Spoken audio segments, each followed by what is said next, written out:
بسم اللہ الرحمن الرحیم۔ السلام علیکم ناظرین، میرے خیال سب سے پہلے تو ایک خبر ہے جو ابھی تک اس کی ساری جزیات کے ساتھ آپ تک پہنچ چکی ہوگی، اور وہ ہے اسلام آباد میں ایک ٹاپ سٹی پروجیکٹ جو اسلام آباد سے جب نئے ایئرپورٹ کی طرف جائیں تو راستے میں آتی ہے۔ اس کے اوپر ظاہر ہے کہ قاضی فائز شاہ صاحب نے مانیٹری بورڈ 3 کے تحت جب درخواست لی تو درخواست تو سننے سے انہوں نے انکار کر دیا، لیکن انہوں نے ایک شارٹ آرڈر ضرور دیا، اور اس کے اندر جتنے لوگ ملوث تھے جن میں سر فہرست ہمارے ڈیکوریٹڈ جنرل لیفٹیننٹ جنرل فیض حمید، ملک کے اندر جتنی خباستوں کا نام آئے گا اور اس میں آپ کو جنرل فیض حمید جو ہیں وہ سر فہرست ملیں گے۔ یہ پچھلے 3-4 سالوں کے اندر پتہ نہیں اس بندے نے اس مملکت کے ساتھ کیا سلوک کیا ہے اور اس ملک نے اس کا کیا قصور کیا تھا کہ سارے ادارے، خصوصاً ہمارے سپریم کورٹ، ہمارے باقی FIA، اس طرح کے بے شمار ادارے ہیں جن کو یہ برباد کر کے چلا گیا۔ دوبارہ اس کے اندر مجھے اور تو چیزیں نہیں بتانی کہ کس طریقے سے انہوں نے ایک معیز جو شہری تھا اور کیا جھگڑا تھا ایک اور خاتون کے ساتھ ان کا جائیداد کا، اور اس کے پیچھے بھی ایک بیک گراؤنڈ ہے کہ اس کا خاتون کے بھائی کی جائیداد تھی اور وہ معیز تک کیسے پہنچی۔ یہ باتیں میرے لیے اتنی میٹر نہیں کرتی، میٹر یہ کرتی ہیں کہ اس پروجیکٹ کے اندر معیز کی درخواست میں سنوائی ہوئی ہے، اور ساکن نثار نے اس پہ غیر قانونی طور پہ آرڈر کیا تھا۔ چیمبر کے اندر انہوں نے کچھ آرڈر کرنے کی کوشش کی تھی جو سپریم کورٹ نے اپنے شارٹ ڈسیزن میں لکھا ہے کہ سارے کام غیر قانونی تھے، اور ساتھ متعلقہ محکموں کو کہا ہے کہ اس کے اوپر آپ کو کارروائی کریں۔ اب ظاہر ہے کہ منسٹری آف ڈیفینس کو لکھا گیا ہے۔ پہلی بات تو مجھے بڑی تکلیف ہوئی ہے کہ یہ اس ملک کے اندر یہ جو طبقاتی نظام ہے کہ اگر کوئی جرنیل کو اس طرح کی حرکت کرے، جرم کرے، تو اس کا ادارہ اس کو آڑے ہاتھوں لے، اور باقی جو سویلین کریں ان کے اوپر آپ FIA اور نیب اور پتہ کون کون سے قوانین نافذ ہیں ان کے تحت ان کی تحقیق ہوتی ہے۔ اب مجھے صرف یہی جو ہے توقع ہے کہ چلو اب ادارہ کر ہی رہے تو لوگوں کو انصاف ملنا چاہیے، اور پاکستان اور ریاست کے خلاف جو جرائم کے ادارے کو استعمال کرتے ہوئے ان کو قرار واقعی سزا ملنی چاہیے۔ میری اس سے زیادہ کوئی خواہش نہیں ہے۔ دوسرا یہ ہے کہ اس میں ساکن نثار صاحب بھی ملوث ہیں۔ جو کمیشن بنا اس کا دائرہ اختیار بڑا انہوں نے طاقتور بنایا ہے۔ میں نے پہلے بھی اپنے ویلاگ میں بتایا ہے کہ اس میں سب کو بلایا جائے گا۔ مجھے لگتا ہے یہ کہ نواز شریف صاحب کی جو خواہش تھی کہ جو انہوں نے لندن آنے سے پہلے 1-2 دفعہ اس کا اظہار کیا اور بڑا ملک میں ارتعاش پھیل گیا، ہلچل مچ گئی، اور انہوں نے 4-5 نام لیے تھے جن کے اندر ساکن نثار کا نام تھا، جس کے اندر جنرل باجوہ کا تھا، جس میں فیض حمید کا تھا، اور جس کے اندر آصف سعید کھوسہ کا تھا۔ میرا خیال ہے کہ ان میں سے کم از کم 2-3 تو اسی کیسے پھنس گئے ہیں۔ میں نہیں سمجھتا ہوں کہ اگر ایک انصاف پر مبنی کوئی تحقیق ہوئی تو فیض حمید کورٹ مارشل سے نہیں بچ سکے گا، اور ساکن نثار وغیرہ جو ہیں وہ جو ہماری عدالتیں ہیں یا اگر ان کے اوپر بھی کوئی اس طرح کی کوئی فرد جو عائد ہو گئی تو یہ جیلوں میں جائیں گے، اور پاکستان کی تاریخ میں پہلی دفعہ ISI کا چیف جو ہے اس کا کورٹ مارشل ہوگا اور جیل میں جائے گا، اور پاکستان کی تاریخ میں پہلی دفعہ چیف جسٹس جو ہے اس کو کرمنل چارجز کے اندر اس کو جیل بھگتنا پڑے گی۔ اس کا خمیازہ ضرور بھگتنا چاہیے۔ واقعتاً کوئی جرم کیا ہے تو اس کی آپ کو سزا ضرور ملنی چاہیے۔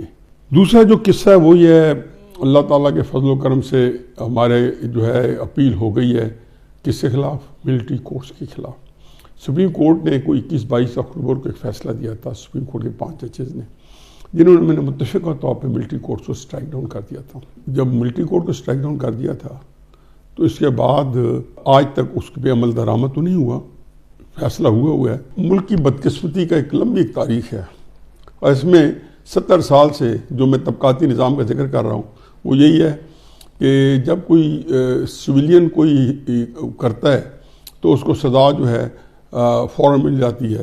سپریم کورٹ کا کوئی فیصلہ سویلین کے بارے ہو تو اسی لمحے نافذ العمل ہوتا ہے، لیکن پہلی دفعہ کوئی خلاف تو نہیں تھا، لیکن شاید طبیعت پہ ہمارے اسٹیبلشمنٹ پہ یہ کوئی ان کے مطابقت نہیں رکھتی تھی، کیونکہ وہ چاہتے ہیں کہ ان کو ماورائے آئین و قانون اوور اینڈ ابو ان کو کچھ اختیارات چاہیے۔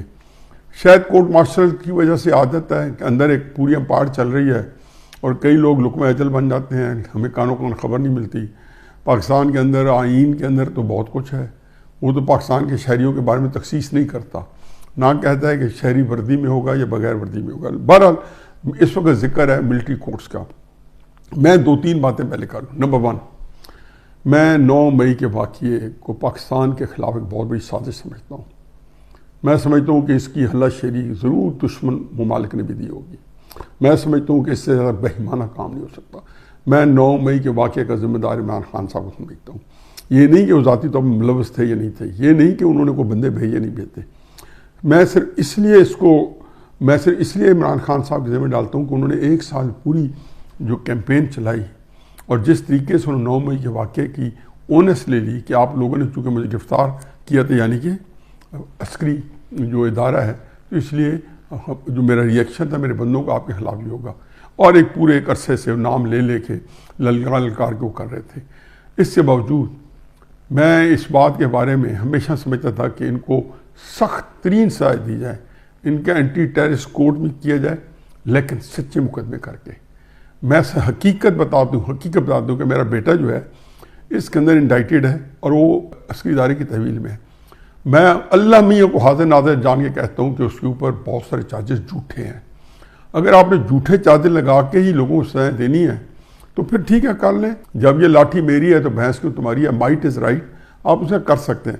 لیکن میرا موضوع آج میرا بیٹا نہیں ہے. میں تو صرف اس لیے جانتا ہوں کہ اس کے اوپر FIR کے اندر جتنی دفعات لگی ہوئی ہیں اور وہ ساری کی ساری یا ملٹری ایکٹ کی تحت جو لگائی گئی ہے وہ دفعہ اس کے اوپر نہیں لگ سکتی.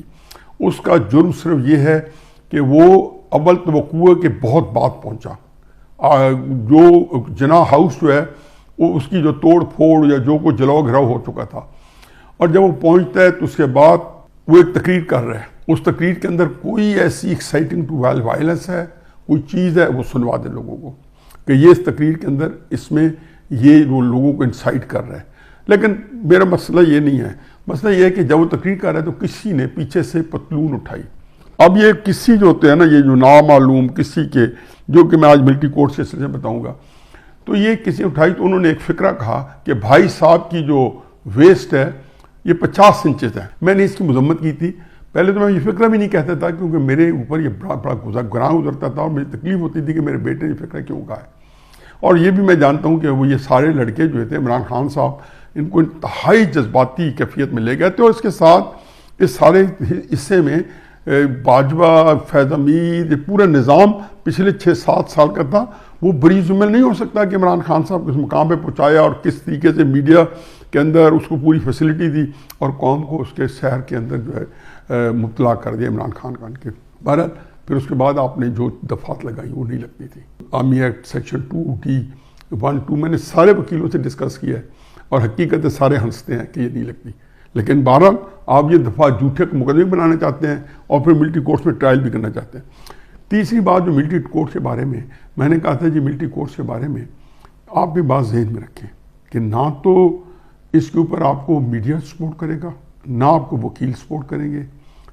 وکیل کا پوری لیگل فرٹرنیٹی یہ ججز بھی ہیں، اللہ کہ کوئی جج بیچارہ آپ کے لیے کئی ججوں نے کئی فیصلے دیے ہوئے ہیں تو کوئی ایک اور جج اور بھی دے دے گا. اور نہ کوئی آپ کو جو ہے میڈیا کے اندر سے کوئی سپورٹ ملے گی، چاہے وہ اندر سے آپ کے ساتھ بھی ہو. اور جو آخری بات ہے وہ یہ ہے کہ یہ جتنی حرکتیں کریں گی عمران خان صاحب کی مقبولیت میں اضافہ کر رہے ہیں. 14 سال کی قید کی سزا دے دیں، 24 سال کی دے دیں، کبھی بھی ایک قائد لیڈر کو کچھ نہیں کر سکتی. جیل کے اندر بیٹھ کے وہ آپ کے لیے سہانے روح ہوگا. انگریز بہادر کو ایک داد دیں. وہ اس طرح کے جو بڑے پاپولر لیڈر ہوا کرتے تھے وہ ان کو کالا پانی بھیج دیا کرتے تھے، وہ ان کو ہندوستان بدر کر دیا کرتے تھے. مالٹا کے جزیرے میں پہلے بھی کہہ چکا ہوں، کبھی کسی کو کہاں بھیج دیا. وہ سمجھتے تھے کہ ان کو ملک کے اندر جیل میں رکھنا خطرناک ہے. ہم نے دیکھ لیا جیل کے اندر رکھنے سے نواز شریف صاحب کو آپ لوگ نہیں رکھ سکے.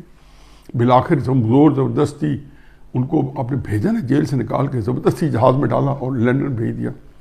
جب ان کو سزا دی 10 سال کی تو پھر جا کے منتیں ترلے شروع کر دیے. یہ جولائی 2018 میں کہ آپ پاکستان نہ آئیں، آپ آرامدہ لائف گزارتے رہیں. یہ چلتا رہتا ہے، ان سزائیں کو ماریں گولی. نواز شریف صاحب نے بڑی ہمت کر کے آ گئے. تو یہ جو جیلیں ہیں یہ کچھ نہیں بگاڑ سکتی. اور پھر آپ کو پتہ ہے کہ اس طرح کے اقتدار کی طبعی عمر ہے. ہر اقتدار 2, 4, 5, 6, 7 سال بعد ختم ہو جاتا ہے.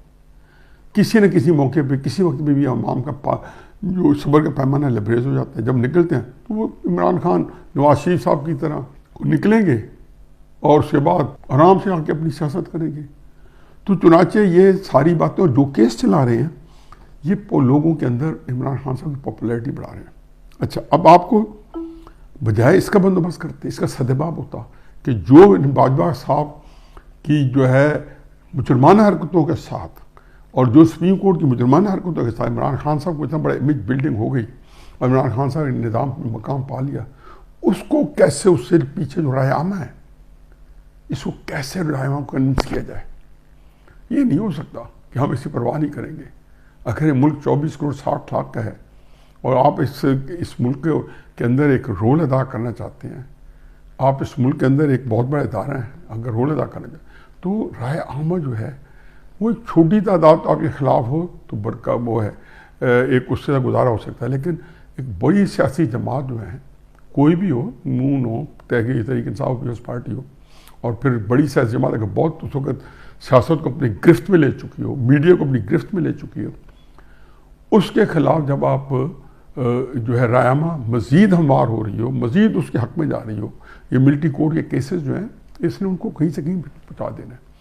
لیکن جو مذاق خیز بات ہوئی ہے پاکستان کے اندر نامعلوم کردار بڑے ہوتے ہیں, اب اس کی ضرورت نہیں رہی. مثلا میر شکیل الرحمان صاحب کو اریسٹ کیا تو کوئی 250 نامعلوم لوگوں نے پرچے کرانے شروع کر دیے. کسی کے خلاف آتے تھے تو نامعلوم کراچی, خضدار, لسبیلا, گلگت, چترال, میرپور, مظفر آباد, بارہکو, پتہ نہیں کہاں کہاں مقدمات آ جاتے تھے اور نامعلوم لوگوں نے FIR کرائی ہوتی تھی ہر تھانے میں اور اس بندے کو ہر جگہ جانا پڑتا تھا. اب انہوں نے کیا کیا ہے کہ وہ حکومتیں جو یہاں پہ ایک اسٹیبلشمنٹ نے اپنی مرضی سے انسٹال کی ہیں, ان کے ذریعے سپریم کورٹ کے اندر اپیل کروانا اس 5 رکنی ججز کی اگینسٹ کہ سندھ حکومت بھی کر رہی ہے, KP بھی کر رہی ہے, بلوچستان بھی کر رہی ہے. تو میرا خیال ہے کہ یہ میں ہمیشہ کہتا ہوں کہ ہماری جو اسٹیبلشمنٹ ہے وہ پاکستان کے ساتھ ایک ویڈیو گیم کھیل رہی ہے. یہ ملک بھائی ویڈیو گیم نہیں ہے, یہ سوچ سمجھ کی بات ہے. میں اس دن موجود تھا سپریم کورٹ کے اندر جس دن یہ 5 رکنی بینچ نے فیصلہ کیا. اچانک صبح پتہ چلی, ڈان کی خبر تھی کہ جی 11-12 جو لوگ فوج کی تحویل میں ان کی طرف سے ایک اپیل آئی ہے کہ آپ ہمارے کیسز جو ہیں ملٹری کورٹ میں سنے جائیں. میرا خیال ہے کہ جتنا مذاق جو ہے پاکستان میں ہوتا ہے اس انسانی اقدار کے ساتھ, ویلیوز کے ساتھ, ایک قانون کے ساتھ, آئین کے ساتھ, شاید ہی کہیں پہ بندہ تصور ہی کر سکے. اور ایک ایسا ہوتا ہے کہ ہلکا پن کے ساتھ کہ 11 بندے, وہ تو جج صاحب نے کہا بھئی آپ ان سے وکیل سے کہا آپ ان کو ملے, کہتے نہیں ملا. آپ کے پاس ان کے 11 بندوں کے ایفیڈیوٹ ہے کہ وہ کہتے ہیں ہم نے ملٹری کورٹ میں کیس سنانے نہیں ہے. آپ کو کیسے پتہ چلا؟ ان کے والدین نے ہمیں بتایا. میں نے تو اپنے بیٹے کو کہا کہ جو کہیں لکھ دو, کیا فرق پڑتا ہے کہ ہمارے کیسے ملٹری کورٹ میں سنے جائیں, ہمیں پھانسی دی جائے, ہمیں ہمارے بارے جو مقدمات بنے ہیں یہ سارے سچے ہیں, لکھوا لیں.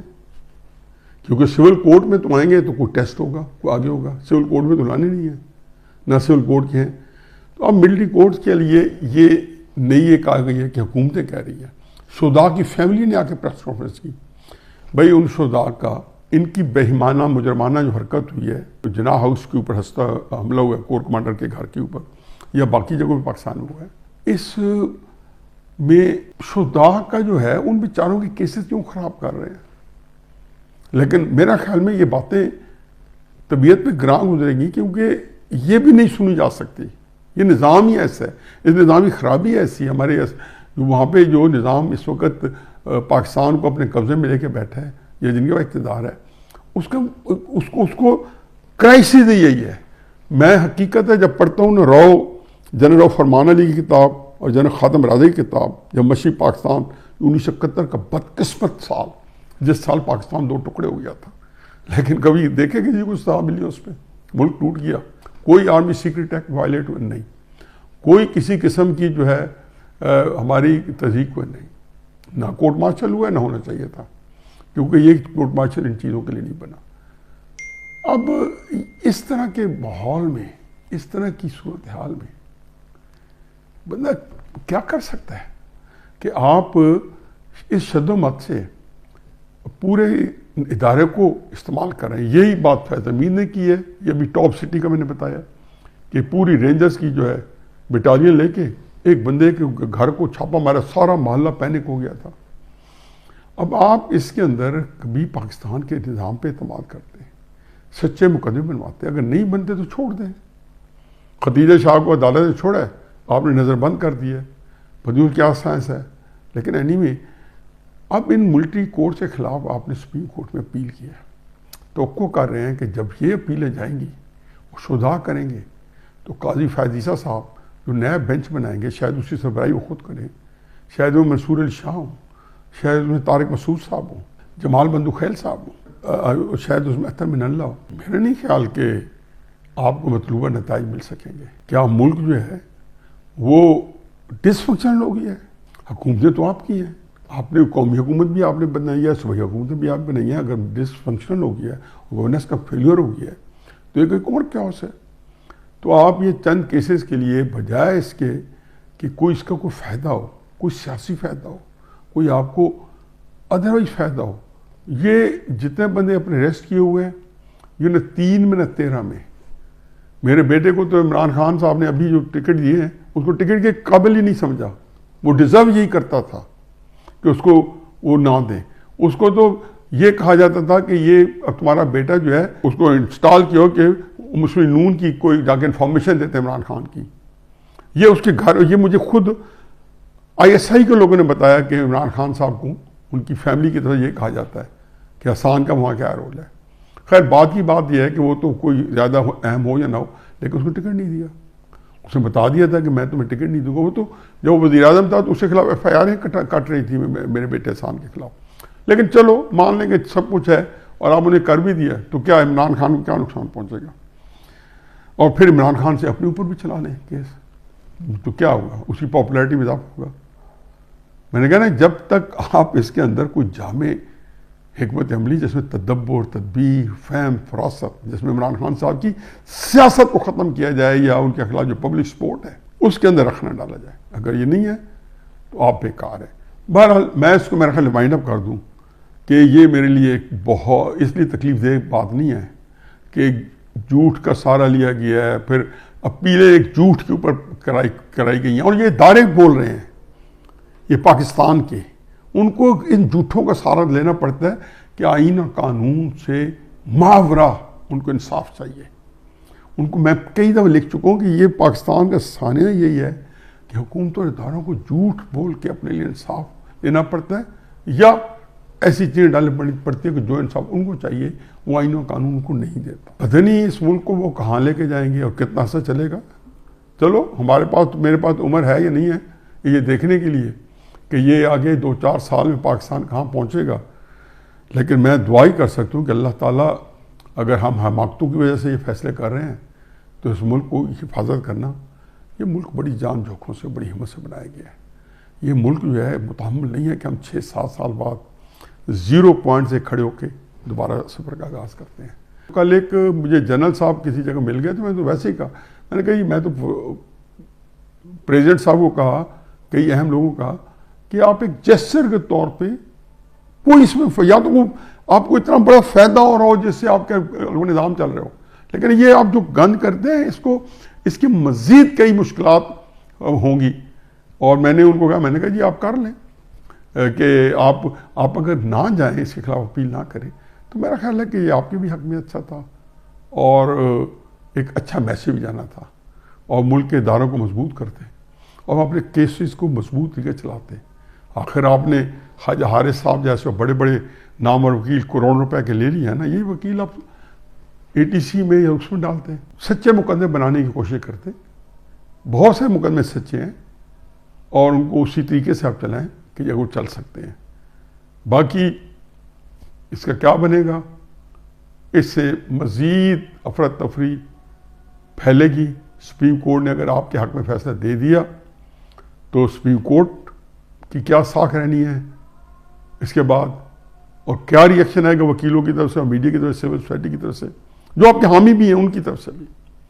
اور اگر سپریم کورٹ نے آپ کے حق میں فیصلہ نہ دیا تو کیا آپ جیسے 5 ججوں کے فیصلے کو پہ آپ تذبذب کا شکار ہیں، اس کو عمل درآمد کرنے میں ابھی تک آپ نے اس پہ عمل درآمد نہیں کیا، ابھی تک آپ یہ سوچ رہے ہیں کہ ہم اپیل کریں گے اور پھر سپریم کورٹ نے اگر فیصلہ کیا تو پھر ہم نافذ کریں گے، یہ جو آپ کی اپنی منطق اور اپنی توجیہات ہیں جو پاکستان کے قانون اور ان کے مطابق نہیں ہیں۔ باقی یہ ہے کہ سپریم کورٹ نے اگر فیصلہ آپ کے حق میں نہ دیا تو پھر آپ کے سپریم کورٹ کا آگے کا نظام کیسے چلے گا یا آپ اس کے بعد کیسے چلائیں گے، اسی سے ہی بہت ساری چیزوں کا تعین ہو جائے گا کہ ایک نئی لڑائی جو ہے ہر دو صورتوں میں، وہ کہتا ہے damned if you do and damned if you do don't, catch 22 situation ہے سپریم کورٹ کی طرف سے، اور یہ صرف ہماری اسٹیبلشمنٹ نے ان کو اس جگہ پہ لا کے کھڑا کیا ہے۔ وہ فیصلہ کرتے ہیں